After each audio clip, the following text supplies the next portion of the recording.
Olá pessoal, boa noite. Eu queria conversar com vocês, comentar as declarações do presidente da República há pouco na transmissão ao vivo que ele fez direto do Chile. Eu separei aqui 10 assuntos para conversar com vocês em 10 rápidos minutos, mas são 10 assuntos muito sérios. O primeiro deles, a trágica, a desastrosa viagem do presidente da República aos Estados Unidos da América. Ele procurou vender uma imagem positiva de uma viagem que foi um completo fracasso, uma postura de subserviência, quase que se ajoelhando para beijar as mãos do presidente norte-americano, abrindo mão de direitos fundamentais do povo brasileiro, abrindo mão do respeito que a gente deve exigir no tratamento entre nações, por exemplo, abrindo mão do visto sem reciprocidade para os norte-americanos, defendendo que isso resolveria os problemas do nosso turismo, aumentaria o turismo no Brasil. Todos nós sabemos que para aumentar o turismo no Brasil, o fundamental é garantir melhores condições para o turista, como, por exemplo, segurança, sinalização, limpeza, apresentar melhor o nosso país para fora e não deixar de exigir visto dobrando os joelhos diante de qualquer outra nação. A trágica decisão, sem qualquer preparo, qualquer estudo, de abrir mão das condições especiais na Organização Mundial do Comércio para tentar ingressar na OCDE com apoio dos Estados Unidos, prejudicando a exportação dos nossos produtos do agronegócio e com isso certamente contribuindo para gerar mais à frente desemprego, aumentando o desemprego que ele disse na mesma transmissão querer combater. Na verdade, ele vai combater o desemprego nos Estados Unidos, mas não o desemprego no Brasil. Ele deu isenção para a importação de trigo de 750 mil toneladas de trigo americano, sem também qualquer contrapartida. Portanto, são uma série de decisões que o presidente da República tomou, todas boas para os norte-americanos e sem nenhuma contrapartida para o Brasil. O que começa a ficar claro para os brasileiros é que a maior fake news das eleições foi o patriotismo de Jair Bolsonaro. Jair Bolsonaro não é um patriota, não está preocupado com os brasileiros em primeiro lugar ou em colocar o Brasil acima de tudo. Ao contrário, o lema dele, no fundo, é Estados Unidos da América acima de tudo e o Brasil abaixo dos Estados Unidos. Aliás, por falar em fake news, outras manifestações do presidente da República são igualmente falsas. Por exemplo, ele disse que o ex-presidente Temer foi preso hoje por causa de ajustes para a governabilidade. Não é verdade.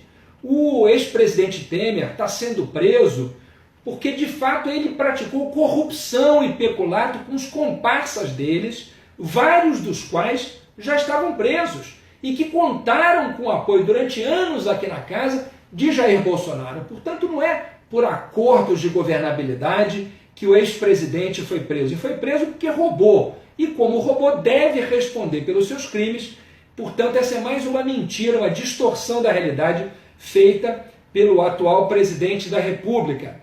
Aliás, ele falou também dos ministros. Disse que ele aceitaria indicações de ministros se fossem indicados ministros melhores do que aqueles que ele escolheu.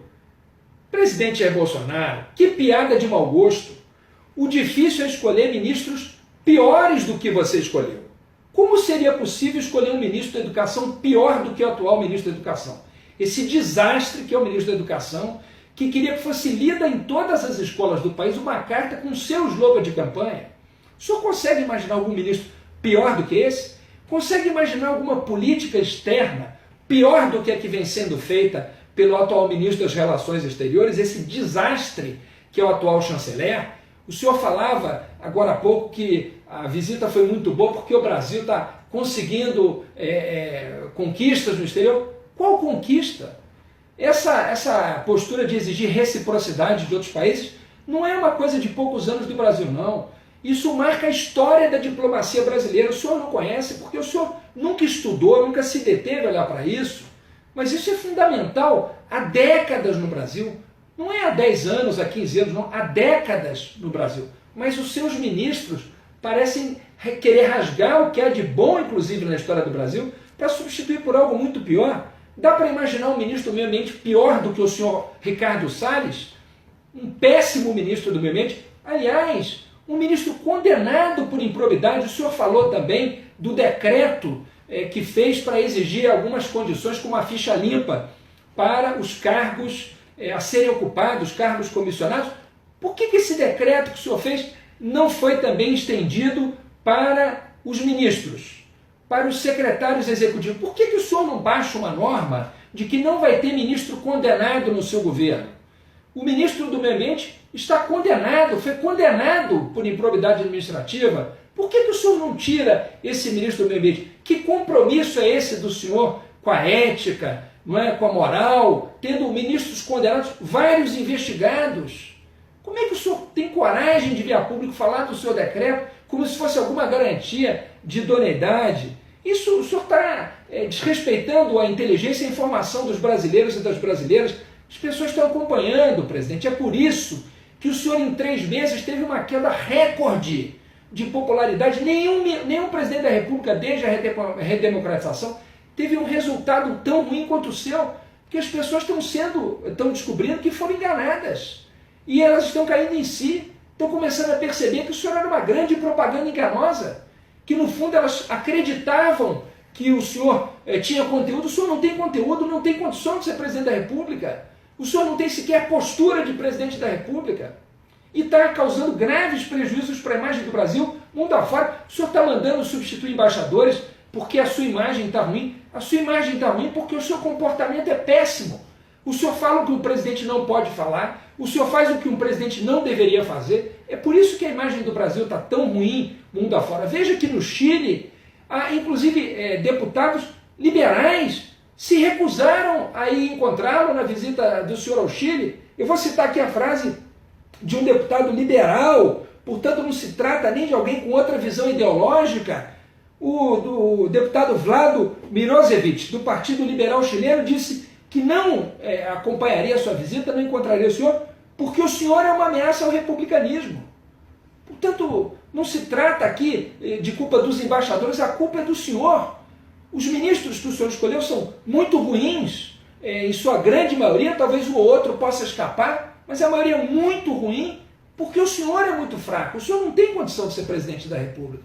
E por isso, a sua escolha foi uma escolha tão desastrada dos ministros, e isso vem aparecendo. O senhor tentou defender a proposta de reforma da Previdência que o senhor mandou para cá sobre os militares. O líder do seu partido na Câmara, o deputado delegado Valdir, disse que o governo mandou para cá uma proposta indefensável. Um abacaxi que eles não sabem como descascar, porque o governo falou que as regras iam ser iguais para todas, e ele não consegue explicar para empregados domésticos, para porteiros, por que o tratamento dos militares é um e o tratamento de trabalhadores outros é tão inferior aos dos militares, tão desigual. Isso foi o líder do seu partido que disse. A reforma da Previdência não está andando na Câmara, não é por falta de patriotismo da Câmara. É porque o seu governo não consegue levar adiante uma reforma difícil e importante de ser debatida como essa. Nós da oposição não negamos que há necessidade de ajustes nesse tema previdenciário, mas não esses que o senhor está propondo, que vão aumentar a desigualdade no Brasil, que vão punir, sobretudo, as pessoas mais pobres que trabalham mais e ganham menos. É mentira dizer que essa reforma ataca apenas os privilegiados. Isso é um detalhe da reforma. A reforma está mirando, sobretudo, no trabalhador brasileiro e na trabalhadora brasileira. Isso só está escondendo da população brasileira. Mas ela está começando a descobrir. Ela está começando a entender do que se trata. Ela está começando a perceber que também nisso foi enganada pelo senhor. Porque o senhor disse durante a campanha eleitoral que jamais aprovaria uma reforma como a do Temer porque ela era cruel. E a sua reforma, em diversos pontos, é muito mais cruel do que a do ex-presidente Temer, que hoje, felizmente, foi preso. Então as pessoas começam a perceber. O senhor não vai conseguir enganar todo mundo o tempo todo. A verdade está aparecendo. E, no fundo, o senhor sabe disso. Nós vamos cobrar do seu ministro da Fazenda, na terça-feira que vem, que virá aqui, como o ministro das Relações Exteriores e o ministro da Educação, porque nós da oposição conseguimos forçar a vinda deles aqui. Nós vamos cobrar do ministro Paulo Guedes os números. Onde estão os números em que o governo se baseou para fazer essa reforma? Em que é que ele baseou? Cadê os cálculos? Por que a economia estimada é de 1 trilhão em 10 anos? Nós queremos saber de onde... E quando esses números aparecerem, presidente, nós vamos provar para os brasileiros e para as brasileiras que a economia que o senhor quer fazer é em cima dos trabalhadores e das trabalhadoras que menos ganham, não é em cima dos privilegiados, como o senhor vem falsamente propagandeando. Portanto, nós temos muitas verdades a esclarecer e ela vai vir à tona. As pessoas estão muito desanimadas por causa do seu governo, mas eu tenho dito para elas, para muitas pessoas que me procuram, que tudo passa, que todo mal passa e que, portanto, o seu governo também passará. Esse momento difícil que o Brasil vem vivendo vai ser superado. Certamente a gente vai se livrar desse péssimo momento que o Brasil está vivendo. Esse vídeo está sendo transmitido para muita gente agora também. Pedem aqui que eu me apresente, porque certamente estão outras pessoas compartilhando.